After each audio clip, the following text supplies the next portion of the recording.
ਸਤਨਾਮ ਸ਼੍ਰੀ ਵਾਹਿਗੁਰੂ ਸਾਹਿਬ JIO. ਪਰਮ ਸਨਮਾਨਯੋਗ ਗੁਰੂ ਰੂਪ ਗੁਰੂ ਖਾਲਸਾ ਸਾਧ ਸੰਗਤ ਜੀ, ਵਾਹਿਗੁਰੂ ਜੀ ਕਾ ਖਾਲਸਾ ਵਾਹਿਗੁਰੂ ਜੀ ਕੀ ਫਤਿਹ। ਚੱਲ ਰਹੇ ਲੜੀਵਾਰ ਪ੍ਰਸੰਗ ਧੰਨ ਧੰਨ ਸ਼੍ਰੀ ਗੁਰੂ ਨਾਨਕ ਦੇਵ ਸਾਹਿਬ ਜੀ ਮਹਾਰਾਜ ਜੀ ਦੇ ਅਧਿਆਏ 71ਵੇਂ ਵਿੱਚ ਅੱਜ ਆਪਾਂ ਭਗਤ ਧਰੂ ਦਾ ਪ੍ਰਸੰਗ ਸਰਵਣ ਕਰਾਂਗੇ। ਆਓ ਬੜੇ ਪ੍ਰੇਮ ਨਾਲ ਇਹ ਪ੍ਰਸੰਗ ਸਰਵਣ ਕਰੀਏ।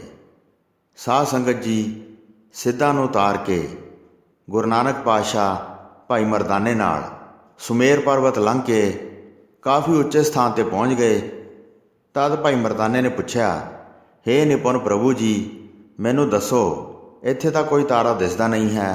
ਅਸੀਂ ਉਹਨਾਂ ਨੂੰ ਕਿਸ ਪਾਸੇ ਛੱਡ ਆਏ ਹਾਂ? ਇੱਥੇ ਕਿਸ ਦਾ ਪ੍ਰਕਾਸ਼ ਪ੍ਰਕਾਸ਼ਿਤ ਹੈ? ਇਹ ਤਾਂ ਅਤੀ ਉੱਜਲ, ਸੁੰਦਰ ਅਤੇ ਸੁੱਖਾਂ ਦੀ ਰਾਸ ਹੈ। ਇਹ ਸੁਣ ਕੇ ਸ਼੍ਰੀ ਗੁਰੂ ਨਾਨਕ ਦੇਵ ਜੀ ਨੇ ਬਚਨ ਕਹੇ, ਸਾਰੇ ਤਾਰੇ ਹੁਣ ਸਾਥੋਂ ਥੱਲੇ ਰਹਿ ਗਏ ਹਨ। ਥੱਲੇ ਵੱਲ ਮੂੰਹ ਕਰਕੇ ਵੇਖ ਲਵੋ, ਸਾਰੇ ਹੇਠਾਂ ਪ੍ਰਕਾਸ਼ ਰਹੇ ਹਨ। ਸਾਡੇ ਉੱਪਰ ਇੱਕ ਹੀ ਪ੍ਰਕਾਸ਼ ਰਿਹਾ ਹੈ, ਜਿਸ ਦਾ ਨਾਂ ਧਰੂ ਸਾਰੇ ਪ੍ਰਗਟ ਹੈ।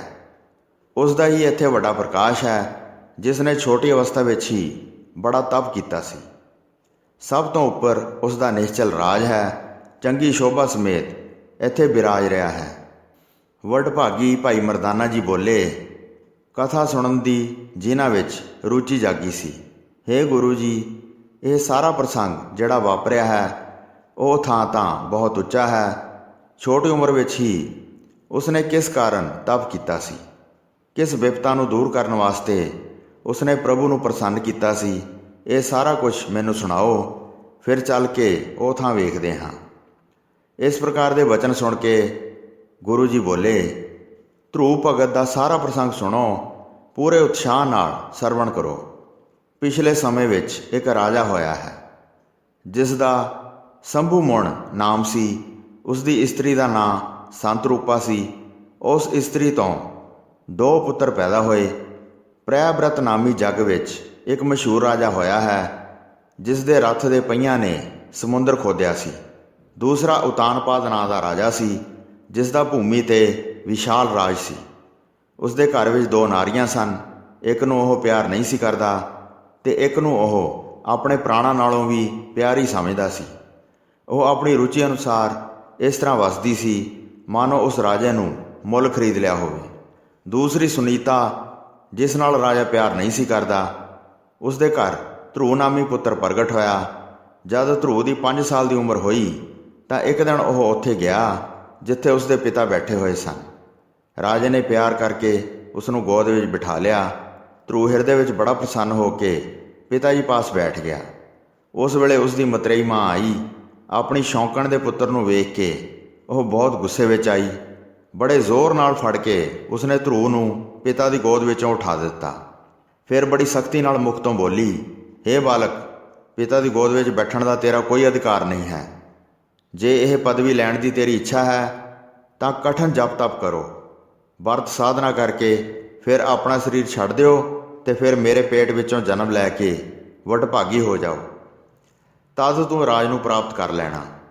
ਇਹ ਕਹਿ ਕੇ ਅੱਖਾਂ ਭਰ ਕੇ ਗੁੱਸੇ ਵਿੱਚ ਆ ਕੇ ਉਸ ਨੂੰ ਝਿੜਕਿਆ। ਧਰੂ ਬਹੁਤ ਡਰ ਗਿਆ ਅਤੇ ਉੱਚੀ ਉੱਚੀ ਰੋਣ ਲੱਗ ਗਿਆ। ਇਸਤਰੀ ਦੇ ਵੱਸ ਵਿੱਚ ਹੋਣ ਕਰਕੇ ਰਾਜੇ ਨੇ ਵੀ ਆਦਰ ਨਾ ਕੀਤਾ। ਅੱਖਾਂ ਵਿੱਚੋਂ ਜਲ ਦੀਆਂ ਧਾਰਾਂ ਵਹਿ ਤੁਰੀਆਂ। ਮਤਰੇਈ ਮਾਂ ਦੇ ਬੋਲ ਤੀਰਾਂ ਵਾਂਗ ਵਿੰਨ ਗਏ। ਹਿਰਦੇ ਵਿੱਚ ਭਾਰੀ ਕ੍ਰੋਧ ਜਾਗਿਆ, ਮਾਨੋ ਸੱਪ ਨੂੰ ਕਿਸੇ ਨੇ ਪੈਰ ਨਾਲ ਛੇੜਿਆ ਹੈ। ਬੁੱਲ ਫੜਕਦੇ ਸਨ ਅਤੇ ਲੰਮੇ ਲੰਮੇ ਸਾਹ ਲੈਂਦਾ ਸੀ। ਰੋਂਦਾ ਰੋਂਦਾ ਆਪਣੀ ਮਾਂ ਦੇ ਘਰ ਆਇਆ। ਜਦ ਮਾਂ ਨੇ ਆਪਣੇ ਪੁੱਤਰ ਦੇ ਮਲੀਨ ਚਿਹਰੇ ਨੂੰ ਵੇਖਿਆ ਤਾਂ ਉਹ ਬਹੁਤ ਸ਼ੋਕ ਕਰਕੇ ਦੁਖੀ ਹੋਈ। ਦੂਸਰੇ ਮਰਦਾਂ ਤੋਂ ਸੁਣ ਕੇ ਸਾਰੀ ਖਬਰਸਾਰ ਲਈ। ਨੈਣਾਂ ਵਿੱਚ ਰੋਂਦੀ ਹੈ ਅਤੇ ਹੰਝੂ ਵਗਦੇ ਹਨ। ਸ਼ੌਂਕਣ ਦੇ ਬੋਲ ਸੁਣ ਕੇ ਬਹੁਤ ਵਿਆਕੁਲ ਹੋ ਗਈ, ਜਿਵੇਂ ਵੇਲ ਟੁੱਟ ਕੇ ਕੁਮਲਾ ਗਈ ਹੋਵੇ। ਕਮਲ ਵਰਗਾ ਮੁਖੜਾ ਬਹੁਤ ਮੈਲਾ ਹੋ ਗਿਆ। ਫਿਰ ਆਪਣੇ ਪੁੱਤਰ ਨੂੰ ਚੁੱਕ ਕੇ ਗੋਦ ਵਿੱਚ ਬਿਠਾ ਲਿਆ। ਡੂੰਘੇ ਸਾਹ ਲੈ ਕੇ ਬੋਲੀ, ਹੇ ਪੁੱਤਰ, ਸੁਣੋ, ਇਹ ਤੱਤ ਪਛਾਣ ਲਓ, ਕੋਈ ਕਿਸੇ ਨੂੰ ਦੁੱਖ ਸੁੱਖ ਨਹੀਂ ਦਿੰਦਾ ਹੈ। ਜਿਸ ਤਰ੍ਹਾਂ ਮਨੁੱਖ ਕਰਮ ਕਰਦਾ ਹੈ, ਉਸ ਤਰ੍ਹਾਂ ਦਾ ਫਲ ਪਾਉਂਦਾ ਹੈ। ਪਹਿਲੇ ਪੁੰਨਾ ਕਰਕੇ ਸੁੱਖ ਚੱਲ ਕੇ ਆਉਂਦਾ ਹੈ, ਜੇ ਪਾਪ ਕਰਦਾ ਹੈ ਤੇ ਦੁੱਖ ਰੂਪੀ ਫਲ ਪ੍ਰਾਪਤ ਹੁੰਦਾ ਹੈ। ਮੇਰੀ ਸ਼ੌਂਕਣ ਨੇ ਸੱਚੀ ਗੱਲ ਕਹੀ ਹੈ। ਤੂੰ ਮੇਰੇ ਪੇਟ ਤੋਂ ਪੈਦਾ ਹੋਇਆ ਹੈ। ਮੈਨੂੰ ਮੰਦੇ ਭਾਗਾਂ ਵਾਲੀ ਸਮਝ ਲਓ, ਦਾਸੀ ਬਰਾਬਰ ਮੈਨੂੰ ਪਛਾਣ ਲਓ। ਤਖਤ ਪ੍ਰਾਪਤ ਕਰਨ ਦੀ ਜੇ ਅਭਿਲਾਸ਼ਾ ਹੈ ਤਾਂ ਮਨ ਨੂੰ ਸਥਿਰ ਕਰਕੇ ਪ੍ਰਭੂ ਦੇ ਨਾਮ ਦਾ ਸਿਮਰਨ ਕਰੋ। ਪ੍ਰਭੂ ਦੇ ਚਰਨਾਂ ਦੀ ਸੇਵਾ ਕਰਕੇ ਅਤੇ ਚੰਗੀ ਵਿਧੀ ਅਨੁਸਾਰ ਹਿਰਦੇ ਵਿੱਚ ਧਾਰਨ ਕਰਕੇ ਬ੍ਰਹਮ ਪਦ ਪ੍ਰਾਪਤ ਕਰੋ। ਤੇਰੇ ਪਿਤਾਮਾ ਮਨੂ ਰਾਜਾ ਸੀ, ਉਸਨੇ ਬਹੁਤ ਵੱਡੇ ਵੱਡੇ ਯੱਗ ਕੀਤੇ ਸਨ। ਹਰੀ ਦਾ ਸਿਮਰਨ ਕਰਕੇ ਸੁਖ ਪਾਇਆ ਸੀ, ਫਿਰ ਪ੍ਰਭੂ ਦੇ ਚਰਨਾਂ ਵਿੱਚ ਅੰਤ ਸਮਾ ਗਿਆ ਸੀ। ਹੇ ਪੁੱਤਰ, ਇਸ ਕਰਕੇ ਮਨ, ਕਰਮ ਅਤੇ ਬਚਨ ਕਰਕੇ ਉਸ ਪ੍ਰਭੂ ਦੀ ਸ਼ਰਨ ਵਿੱਚ ਜਾਓ ਜਿਸ ਦੀ ਬਣਾਈ ਹੋਈ ਇਹ ਸਭ ਰਚਨਾ ਹੈ। ਜਿਸ ਨੂੰ ਮੁਨੀ ਜੋਗੀ ਆਦਿ ਖੋਜਦੇ ਹਨ, ਉਸ ਦਾ ਸਿਮਰਨ ਕਰੋ, ਛੇਤੀ ਹੀ ਫਲ ਪ੍ਰਾਪਤ ਕਰ ਲਵੋਗੇ। ਧਰੂ ਨੇ ਮਾਤਾ ਦਾ ਵਿਸ਼ਾਲ ਉਪਦੇਸ਼ ਸੁਣਿਆ ਤਾਂ ਉਸੇ ਸਮੇਂ ਉਸ ਦੇ ਹਿਰਦੇ ਵਿੱਚ ਧੀਰਜ ਆ ਗਿਆ। ਤੁਰੰਤ ਇੱਕ ਤਿਣਕੇ ਵਾਂਗ ਨਗਰ ਨੂੰ ਛੱਡ ਦਿੱਤਾ ਅਤੇ ਵੱਡੇ ਭਾਗਾਂ ਵਾਲਾ ਮਧੂਬਨ ਨੂੰ ਚਲਾ ਗਿਆ। ਜਦ ਨਾਰਦ ਨੇ ਇਹ ਸਾਰਾ ਬ੍ਰਿਤਾਂਤ ਸੁਣਿਆ ਤਾਂ ਉਹ ਤੁਰੰਤ ਉਸ ਨੂੰ ਰਸਤੇ ਵਿੱਚ ਆ ਮਿਲਿਆ।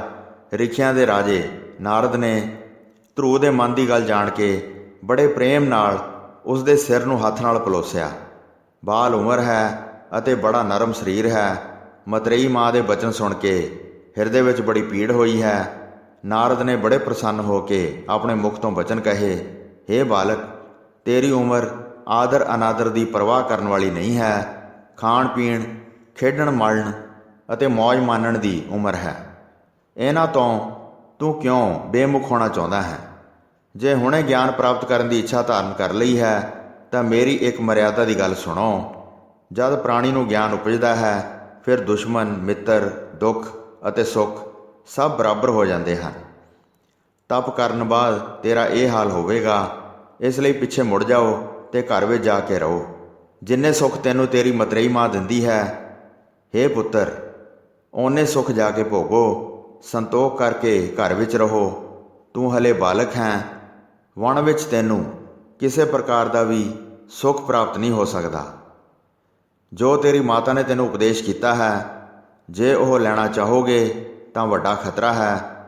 ਜੇ ਕੋਈ ਮੁਨੀ ਜੁਗੇਸ਼ਵਰ ਖੋਜ ਕਰਦਾ ਹੈ, ਪਰਮੇਸ਼ਰ ਨੂੰ ਸਮਝਣ ਦੀ ਅਰਾਧਨਾ ਬਹੁਤ ਕਠਿਨ ਹੈ। ਤਪ ਕਰਨ ਨਾਲ ਵਰ ਬਹੁਤ ਦੇਰ ਨਾਲ ਪ੍ਰਾਪਤ ਹੁੰਦਾ ਹੈ। ਕਈ ਅਨੇਕ ਲੋਕਾਂ ਨੇ ਵਿਸ਼ਾਲ ਯਤਨ ਕੀਤੇ ਹਨ, ਤਦ ਵੀ ਪ੍ਰਭੂ ਦੇ ਚਰਨ ਕਮਲਾਂ ਨੂੰ ਨਹੀਂ ਪਾਉਂਦੇ। ਬੇਸ਼ੱਕ ਕਿੰਨਾ ਵੀ ਖੋਜਦੇ ਫਿਰਦੇ ਹਨ। ਹਾਲੇ ਉਮਰ ਬਹੁਤ ਛੋਟੀ ਹੈ, ਇਸ ਲਈ ਘਰ ਨੂੰ ਚੱਲੋ। ਜਦ ਜਵਾਨ ਹੋ ਜਾਓਗੇ, ਜਿਸ ਤਰ੍ਹਾਂ ਚਾਹੋ ਕਰ ਲੈਣਾ।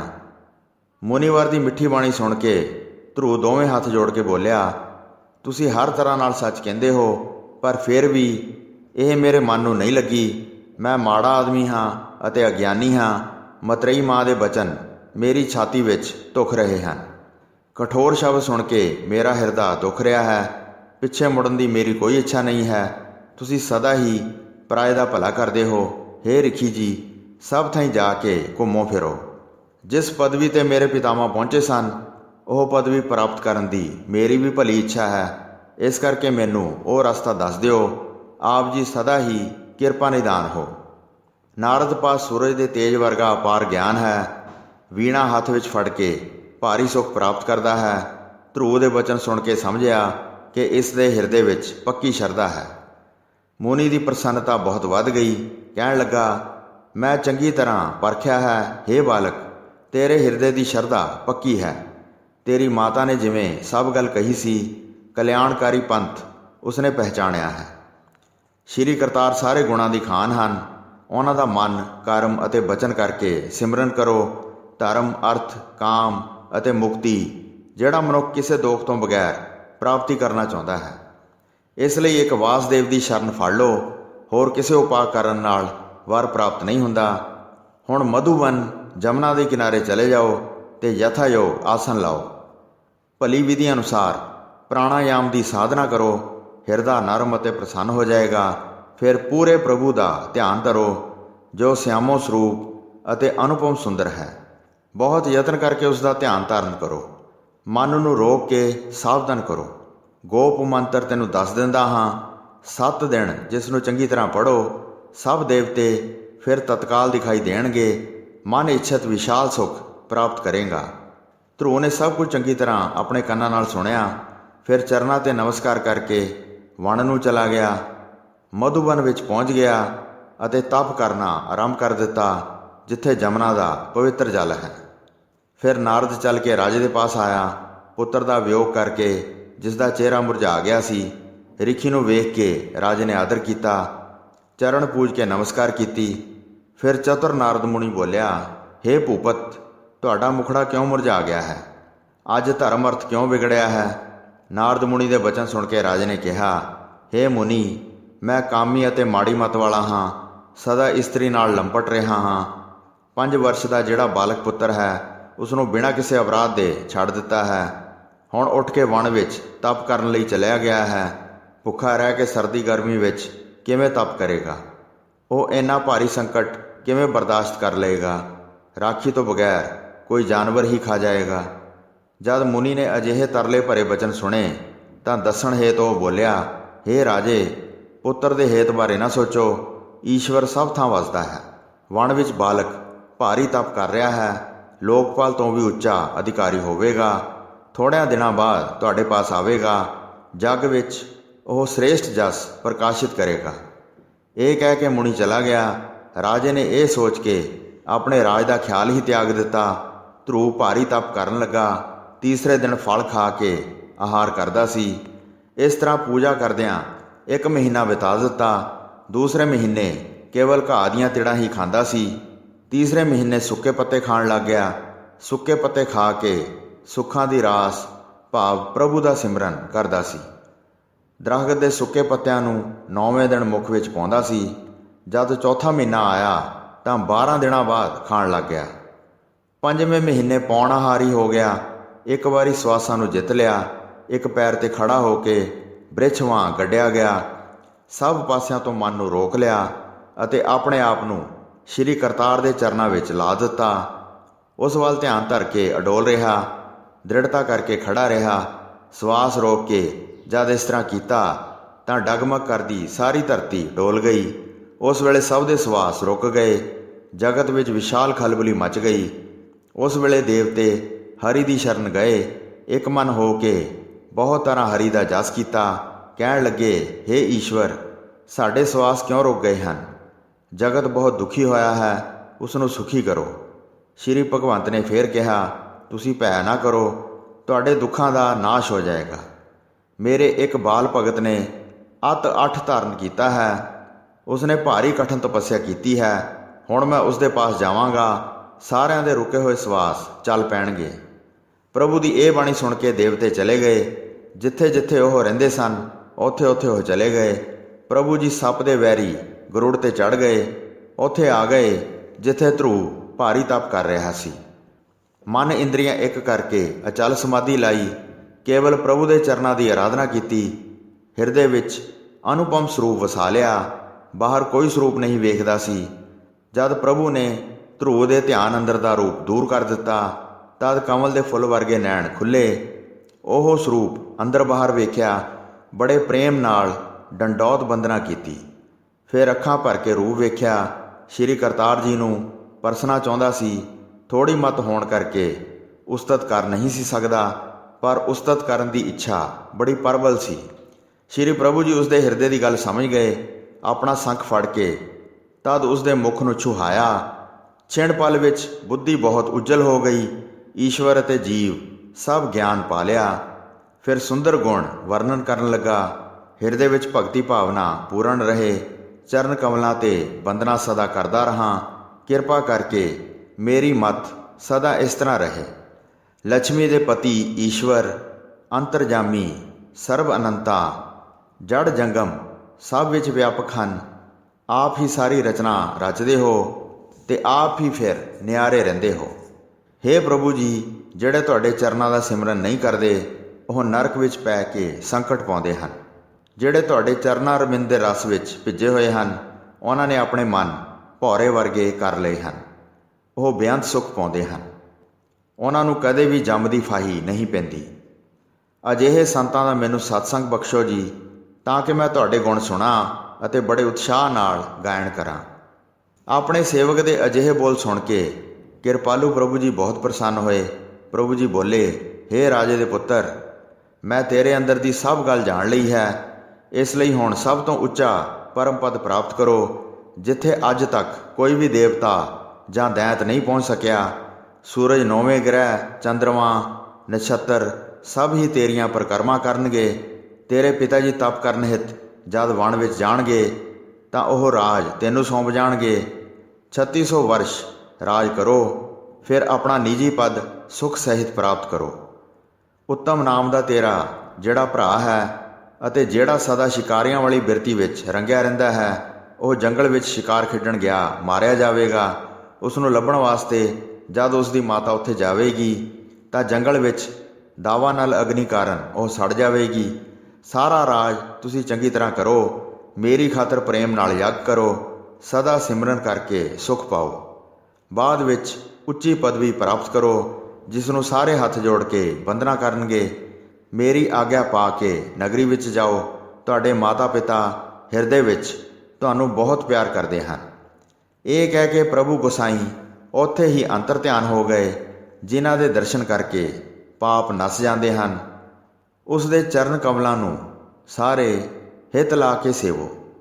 ਪਿਆਰੀ ਸਾਧ ਸੰਗਤ ਜੀ, ਭਾਈ ਗੁਰਦਾਸ ਜੀ ਨੇ ਧਰੂਪ ਭਗਤ ਜੀ ਉੱਤੇ ਇੱਕ ਸ਼ਬਦ ਵੀ ਲਿਖਿਆ ਹੈ, ਜੋ ਇਸ ਪ੍ਰਕਾਰ ਹੈ।